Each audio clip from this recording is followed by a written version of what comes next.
Happy New Year.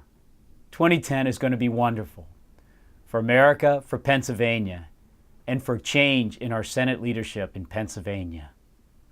I began this week a series of what I call kitchen calls.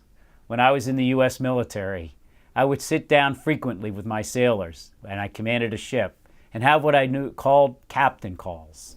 And I'd sit with the sailors and discuss what were the issues that were important to them, and what did I want to inform them about where I was taking us in that command. I want to do the same throughout Pennsylvania.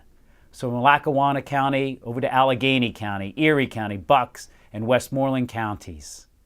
I've held a series of kitchen calls this week, just sitting down and listening, and also letting everyone know this is who I am. This is what I believe in. That principle must always prevail over politics. If there's anything we must have, it's that. And in doing so, I wanted to let them know where I wanted to focus over the years to come. And first and foremost, it is on the economy. People tend to forget that 90% of Pennsylvanians work in a small business or own a small business here in this great Keystone State. It's why I went to be vice chairman of the Small Business Committee. We must have the right incentives in order for small businesses to grow, soak up the unemployment, and create new jobs. Here in my district, back in 2006, a young man sold out the first wind power company east of the Mississippi River to a Spanish-owned company that came here because he didn't have the right incentives like Spain provided to its companies in order to continue in alternative energy, a new frontier for job creation. He informed me just a few months ago, because of the stimulus, because of the tax incentives that we created, he has now begun to recreate that new business to create American jobs right here in Pennsylvania. There's a lot more to be done, and immediately to help in the job creation. The initiatives I've submitted, I need to continue with others to pursue to make sure that every opportunity is there for small businesses to create those jobs that all Pennsylvanians want.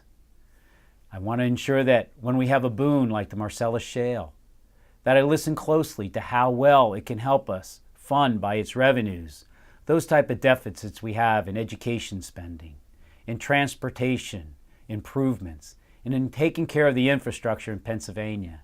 But I also want to balance it with the proper environmental concerns that rightfully need to be addressed as we move forward with this alternative energy that cuts carbon emissions in half. But again, balanced to ensure as we do so that our overall environmental concern, our national resources that belong only to you, Pennsylvanians, is never destroyed in the process. Thank you all for your support. I can't tell you how important I feel this campaign election is. There has to be a total change from how senators change not just their party to hold on to their jobs, but they've changed the position since I've been in this race on the public option, on Defense of Marriage Act, and on card check. If there's anything I most believe, however, it's the change that has to happen in the Senate to where senators are no longer there, not willing to be held accountable for the responsibility for the working family, to where they voted in order to deregulate Wall Street and let them gamble, literally gamble with the savings of our seniors and our young family adults, just trying to have a future for their children. I don't understand how we can ever reward a leadership, the Republican leadership, that permitted economic and tax policies where over 50% of the tax cuts went to the top 1% of the wealthy, and to where the economic policies of this past administration ran our great United States economy aground. There is no way we should reward anyone who has been in that GOP leadership. In the Navy, we held accountable someone who ran a ship aground. I believe we have to change Washington, both in those who are down there and the willingness not just to be responsible, but to be accountable for the actions they took. Principled leadership is so lacking That, above everything else, is the most important thing we Pennsylvanians must have. Thank you for your support. And thank you for visiting this website. And I so look forward to seeing you at the kitchen calls throughout Pennsylvania. Have a great day.